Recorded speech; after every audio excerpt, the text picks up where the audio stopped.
We're in the home stretch now, only 2 days until the Breeders' Cup begins, Friday's program, and then Saturday. We're also in the home stretch with our daily racing form, Breeders' Cup CupReport, brought to you by Spendthrift Farm. We'll be here one more morning, observing all the horses. Most of the works are done. We did have a few horses blow out this morning.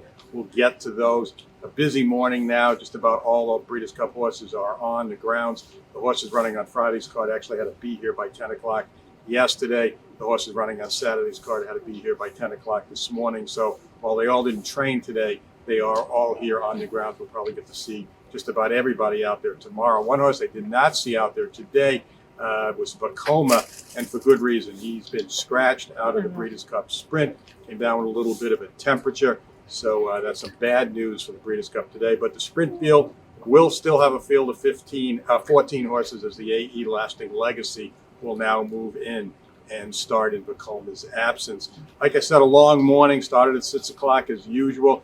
Temperatures are moderating here in the mid-40s this morning, up to 60 now. Going to be in the high 60s, low 70s for Breeders' Cup weekend. So good things to look forward to as far as the weather is concerned. Like yesterday, I'm just going to go through what I saw in kind of chronological order. Obviously, don't get to see everybody, especially the first hour in the dark, but we'll try to get to as many and make as many comments as I can. The first horse on the track I saw this morning was Variance for trainer Todd Pletcher. And just like yesterday, she was in runoff mode. Not runoff mode, but she was very full of energy today, dragging her rider around there pretty good. And a few minutes later, her stable mate Likeable came out and was pretty much going the same way. So I guess you could say that's a good sign, feeling good. Again, it was cooler temperatures at that time of the morning. Yaupan, one of the favorites for the sprint, the undefeated Yaupan, was among the first horses out there today for trainer Steve Asmussen. He had a pretty nice rhythm, was in good rhythm, a nice gallop for Yaupan today. Early sighting today for Swiss Skydiver, came out around 6:15. Routine gallop for her today. She looked terrific all week, so all signs pointing for a big effort from Swiss Skydiver come her race on Saturday. The first of the Bob Baffert horses, all the Bob Baffert horses got here yesterday. They arrived a day late because of some mechanical issues with the plane, but they got here safe and sound yesterday afternoon.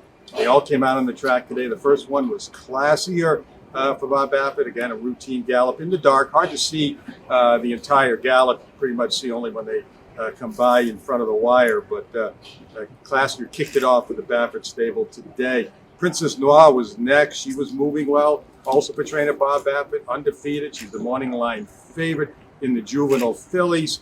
She is going to have to step up her game a little from a figure standpoint to compete with some of the good horses, the better horses from the East Coast. But the one thing about Princess Noir, she's won her races so easily, she probably could have run faster, run bigger figures if she was allowed to run right through the wire in all those races. But she's still, as the favorite, a lot of people are looking at her as maybe a possible vulnerable favorite on Friday's card.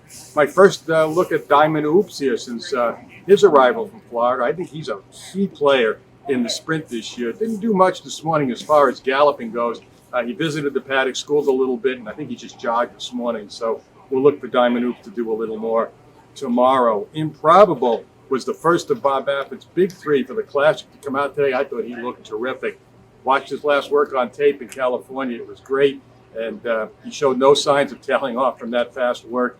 He made a great impression this morning. I think he's the one to beat in the Classic. Nick's Go for trainer Brad Cox. He's 2 for 2 since he switched to the Brad Cox barn. Won those two races by about 17 lengths. I think he set a track record here in his last start, jumping up from Allowance Company into the Breeders' Cup. Quite a big jump, but I'll tell you what, he was full of himself this morning. He gallops in draw reins, which is supposed to help the rider slow him down, but he had all he could handle today. He didn't get him slowed down all that much, but I think it's a good sign, again, that this horse was so full of energy today. Among the others, before the end of the break, that came out a little bit shortly after dawn, Ferenz Fire, my first look at him, looks good. Another big contender in the sprint, coming off a huge win in the Vosburg. He's about on top of his form right now, coming into what is now a very wide open sprint, with Vacoma having been scratched. Saw Tacitus again today. Like we mentioned yesterday, no days off since his work over the weekend. He's galloped the last 3 days, and he's looked good out there. In good rhythm, nothing special, but making a good appearance coming out of that work. And the last horse I'll mention before the break was Mutsa for trainer Todd Pletcher. Just an easy gallop today, going to be one of the horses to beat. I think she is my pick in the juvenile turf. After the break, got really busy. They break from 7:30 to 8, so the next session's 8 to 9:30. One of the first ones I saw was Maximum Security for trainer Bob Baffert. Went okay today, nothing special with him. The last time I saw Maximum Security, he was with Jason Service working working 4 furlongs at about 54 and change and a mile in about 158. So to see him going out there today at the usual, a regular gallop, but it was a little different. But Maximum Security, the second of the 3 big Bob Baffert horses to train this morning. Maximum Security was right behind Madone, and I thought Madone looked terrific. Had the neck bowed and just going around there pretty strong today. So I think this horse is a big contender too on Friday's card. Donja, we talked about Donja yesterday. Donja actually had a blowout yesterday, came back and blew out again today. In kind of an unorthodox work. I caught him breaking off at the 5/8 pole, and I clocked him to the quarter pole in 12-3, 25-4, and 39 flat. I think he actually broke at the 3/4, so he was probably around 51 and change, really flying down the backstretch. So 2 days in a row, big leg stretching moves from Donia, prepping for the Breeders' Cup.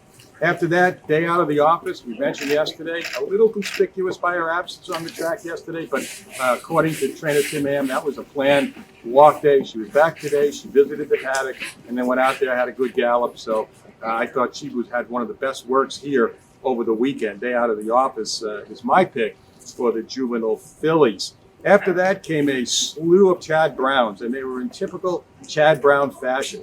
As a workout observer and a training observer in New York and down in Florida, the Chad Brown horses, a lot of times you look out there, you think they're actually breezing. They're going so quick, but they're actually just 2-minute galloping. And that was the case with 3 of them, one behind the other, including Raging Bull and Dunbar Road. Raging Bull has looked absolutely terrific since I've been here, worked well, galloped strong. Unfortunately, post 14 puts him at a little bit of a disadvantage. I like Dunbar Road today, too. Again, a typical Chad Brown, almost 2-minute lick gallop out in the middle of the racetrack. So a good day for her as well. One of the horses I thought that was sneaky good working over the weekend, Dreamer's Disease.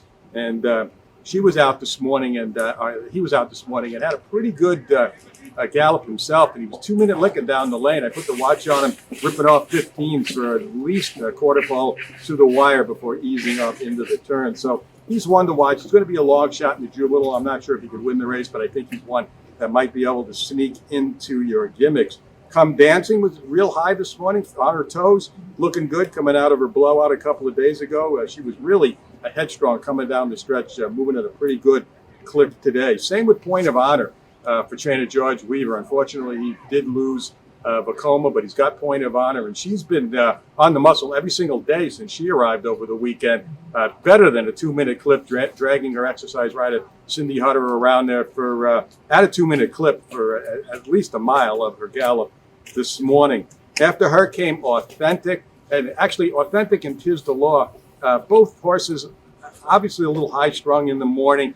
We've seen that from Tis the Law. I haven't seen much of Authentic, but I'm thinking from watching him today, he's the same way. So trainers Barclay Tagg and Bob Baffert kind of waited till the big rush was over, till the track got a little bit on the quieter side to send these two out. I thought Tis the Law was a lot more reserved today than he'd been, especially the first time around. Picked it up a little bit more the second time around. He always tries to run off a little bit when he gets to that clubhouse turn, but his rider Heather Small, he knows him now, and she did a great job getting him around the turn, getting him to settle back down. So another good day for Tis the Law. Authentic also very aggressive with his gallop, kind of looking around a bit at the new surroundings too, and that's the case with some of these horses who've never been here before. You get them on the track for the first time, it's a new experience for them. So he was doing a little bit of that. He was aggressive in his gallop, but nothing I saw there that would make me think that he's not sitting on another big effort in the Classic. Can't mention a Breeders' Cup without talking about Whitmore. This is his 4th year in a row. He's not really the prettiest mover when he gallops, kind of a little choppy strided, but look, the guy's 7 years old now, kind of warmed out of it a little bit by the time he finished. Just good to see him here. I think he's got a fighting chance to at least grab a piece again in the sprint. He's done that before. He likes it here at Keeneland, so nothing wrong with his move today. The one workouts that he did have on the main track this morning after the second break, the official workouts was Ping Ying and Jasper Prince, the two Japanese horses. They blew out down the stretch and then some. They were sent hard, working 3/8 of a mile on my watch in 34 and 3, galloped out in 47 and 2. I thought Ping Ying was under a lot more pressure than Jasper Prince, although both were sent pretty hard to work the first time. Ping Ying, I haven't been real impressed with him. I'm not crazy about the way he moves in the morning, and we'll see how he comes out of this work today. But it was a fast work for the two Japanese horses. Also, Bodie Express, my first look at him since arriving from Florida. He too was very aggressive today, first time over the track. Again, part of that is just the curious nature of looking around and those new surroundings. And right after that came another Chad Bound duo, powerful duo, Uni and Rushing Falls. Same thing with them, strong open gallop, almost a 2-minute clip out in the middle of the track. Uni in front of Rushing Falls, both looking good coming up to their races. CZ Rocket, saw him today for the first time. Only got a glimpse of him backing up. I'm not sure exactly what he did. I didn't see him after that. He is now going to be the morning line favorite for the Breeders' Cup Sprint. Brownbauer making another good appearance today for trainer Michael McCarthy. And Sitting on Go was the last horse on the main track that I want to comment on this morning. Was prancing along, moving along very good, looked very happy out there on the track today. Turf course opened up. We actually had a couple of works on the turf. You better love it for the juvenile turf sprint, 37 and 3, 23 and change coming down the lane. Asked a little bit, but did finish on the left lead. As you'll see that happen with the European horses coming over here to the States to run. And Equilateral, crazy morning, I thought. He came down the lane at better than a 2-minute clip. I think I had him in about 13 and change to the wire. I picked my head up as he went into the turn, started to watch some other horses. I looked again, and here he came around again on the outside fence, put the watch on him, went 25 and 3 to the wire, and then 40 and 2. So Equilateral really getting a chance to stretch his leg and get used to the turf course. And the last horse I'm going to mention today, also out on the turf, was Harklow. He looked amazing today. He's just looking so good coming up to his race. Brad Cox with a really strong hand. Actually, Aunt Pearl was out there too, and she looked great again today. So that's a brief synopsis of what we saw here today. Remember now, we got one day to go. We'll have one more look at these horses here, but don't forget the Breeders' Cup workout report. That's going to be available. The Friday report will be out Wednesday night, Thursday morning, the Saturday report the following day, with just chock full of information on recent workouts for as many Breeders' Cup contenders as we could see. And we saw a lot of them between New York, California, here at Keeneland, over at Churchill, down in Florida. So don't forget to pick up a copy of the Breeders' Cup workout report at DRF.com.